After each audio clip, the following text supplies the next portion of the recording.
নমস্কাৰ বন্ধুসকল, এয়া মাজগাঁৱৰ পৰা কৈছোঁ জৰাই গাঁৱৰ এয়া কেন্দ্ৰীয় বিহুতলী ৫টা খণ্ড একত্ৰিত হৈ আজি মাজগাঁৱত আজি বিহু নোহোৱা পৰৱ আৰম্ভ কৰিছে। যিহেতু প্ৰত্যেক বছৰে ৭ তাৰিখটো নিৰ্ধাৰণ কৰি লোৱা হৈছে যে এই বিহু নোহোৱা পৰৱটো আমাৰ এই জৰাই কেন্দ্ৰীয় বিহুতলীত ৫টা খণ্ডৰ পৰা গৰখীয়া ৰাইজে আহি এই বিহু নোহোৱাৰ যি পৰৱ আজি প্ৰায় কেইবাবছৰৰ পৰাই এনেদৰে পালন কৰি আহিছে। আজি পুনৰ এই এপ্ৰিলৰ ৭ তাৰিখ দিনটোত ৰাতি সন্ধিয়া আবেলিকে আমি সকলো একত্ৰিত হৈ এই বিহু নমোৱাৰ পৰৱ এই পৰৱ আৰম্ভ কৰিলোঁ। প্ৰথম ভাগতে আমি চাকি এগছি জ্বলাই বিহু দেৱতা আছে দেৱতাক আমি এই বিহু কৰিলোঁ আৰু ইয়াৰ পাছতে আমি এতিয়া ইয়াত সকলোৱে মিলি এতিয়া বিহু নমোৱাৰ পদ লগাম। আপোনালোকক অকণমান দেখাবলৈ চেষ্টা কৰিম। তেনেহ'লে ভিডিঅ'টো আৰম্ভ কৰিছোঁ, বলক। এয়া আমাৰ আৰম্ভ হৈছে হুঁচৰি প্ৰথম পদৰ আৰম্ভণি হৈছে ইয়াৰ বিহু নমোৱাৰ। এনেদৰে আমাৰ বিহু নমোৱাৰ আজি পদ লগোৱা হয়। বিহু পদৰ যিখিনি বিহু মাৰিবৰ কাৰণে তেওঁলোকে আহিছে অসমীয়া যি কলা সংস্কৃতি ৰক্ষা কৰিবলৈ কাৰণে সকলোৱে এনেদৰে।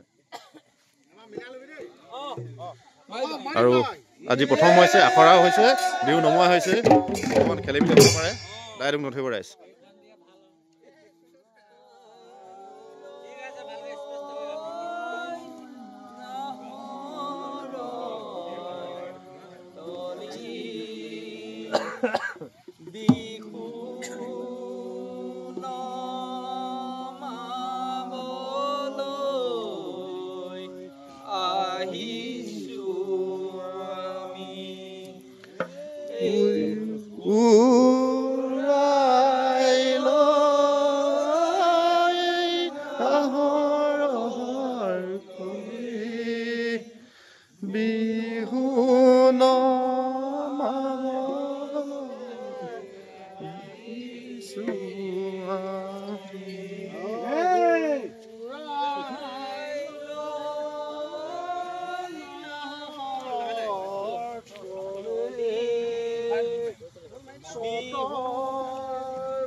এইটো ছেকেণ্ড কৰি লৈছিলে।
ইয়াৰ পাছতে এই পথটো ইয়াতে শেষ হ'ব, যিটো বিহু নোহোৱা পথটো শেষ হ'ব। শেষ হোৱাৰ পাছতে ইয়াত এইডোখৰ জেগাতে আমি আকৌ পুনৰ সেৱা এটা ধৰি আমি বিহু নোহোৱাৰ যি পৰৱটো আমি সামৰণি মাৰিম।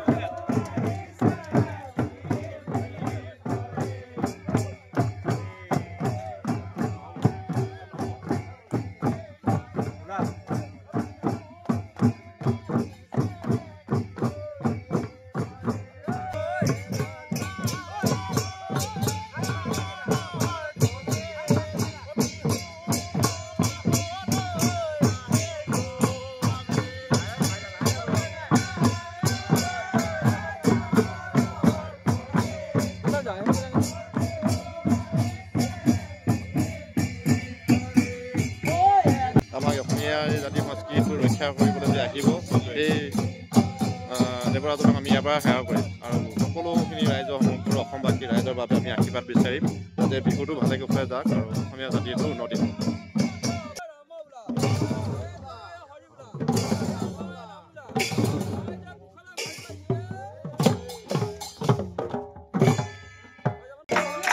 আপোনালোকক বিহু অলপ দেখাবলৈ চেষ্টা কৰিছোঁ দেই। আমাৰ জয়গোৱাৰ বিহু ইয়াত গাঁৱৰ বিহু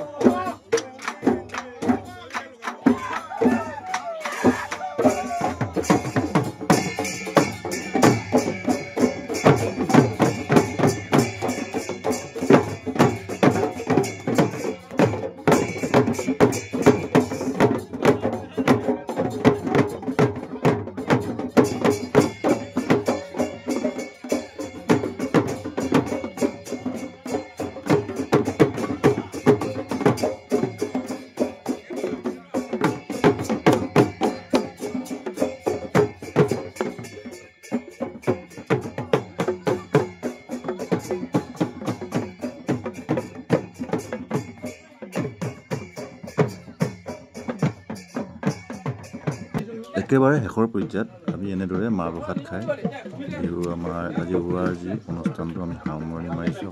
পুনৰ কাইলৈৰ পৰা ইয়াৰ আখৰা চলিব ইয়াত একেৰাহে ৩-৪ দিন। তাৰপিছত আমাৰ বিহু আহি পাবহি আমাৰ বহাগ বিহু আৰু আমি ৰাইজৰ ঘৰে ঘৰে হুঁচৰি মাৰিব লাগিব।